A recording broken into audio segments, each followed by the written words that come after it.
কিছুদিন আগে এক মেয়ে এক অজগর সাপ পোষে। ছোট্টবেলা থেকে সাপটাকে লালন পালন করে, বড় করে, তো খাওয়ায় দাওয়ায়। তো অজগর সাপটা যথারীতি বেশ বড় হয়ে গেছে এখন। কিন্তু এখন মেয়েটি লক্ষ্য করে যে অজগর সাপটি কিছুদিন যাবত একদম খাওয়া দাওয়া করছে না, পুরো খাওয়া দাওয়া একদম টোটাল বন্ধ করে দিয়েছে। তখন মেয়েটি তো খুব টেনশনে পড়ে যায়, এত কষ্ট করে মানুষ করেছি, হ্যাঁ, এখন যদি খাওয়া দাওয়া বন্ধ করে দেয়, দিয়ে মারা যায়, তাহলে কি হবে। তখন মেয়েটি কিছুদিন যাবার পর সাপটিকে নিয়ে ডাক্তারের কাছে যায়, মানে বলে কি যে এরকম কদিন ধরে খাওয়া দাওয়া করছে না, কি হয়েছে একটু যদি বলেন। তখন ডাক্তারবাবু কয়েকটা কোশ্চেন করে।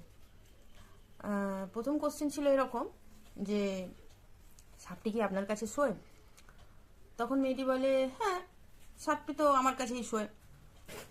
দ্বিতীয় কোশ্চেন করেন যে সাপটি কি যত রাত বাড়ে তত আপনার দিকে ঘেঁষে ঘেঁষে সরে আসে?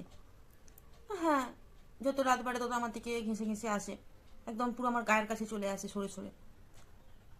তখন ডাক্তারবাবু তৃতীয় কোশ্চেন করেন যে মাঝরাত্রে সাপটি কি আপনাকে পেঁচিয়ে ধরে শোয়? মানে যত রাত বাড়ে তত কি আপনাকে পেঁচিয়ে নেয়?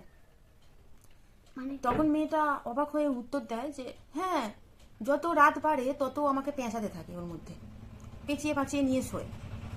ডাক্তারবাবু বলেন যে চিন্তা করবেন না, ওর কিছুই হয়নি, ও শুধু আপনার মাপ নিচ্ছে, কিছুদিনের মধ্যে ও আপনাকে হজম করবে। আর ওই যে বলছেন না যে না খেয়ে আসে, ও পেটের মধ্যে জায়গা ফাঁকা করছে যাতে আপনাকে খুব তাড়াতাড়ি হজম করতে পারে। আর ওই পেঁচিয়ে নিচ্ছে মানে আপনার মাপ নিচ্ছে। এই গল্পটার মোরাল অফ দ্য স্টোরি হচ্ছে এরকম যে আপনি যাকে যত বেশি ভরসা করবেন, যাকে যত বেশি বিশ্বাস করবেন, যাকে যত বেশি ভালোবাসবেন, যার জন্য যত বেশি সময় নষ্ট করবেন, সেই প্রাণীর, সেই মানুষটি আপনার জীবনে সব থেকে বেশি অশান্তি সৃষ্টি করবে, সব থেকে বেশি অশান্তির কারণ হয়ে দাঁড়াবে সেই মানুষটি, যার জন্য আপনি পুরো পৃথিবী এক করে দেবেন।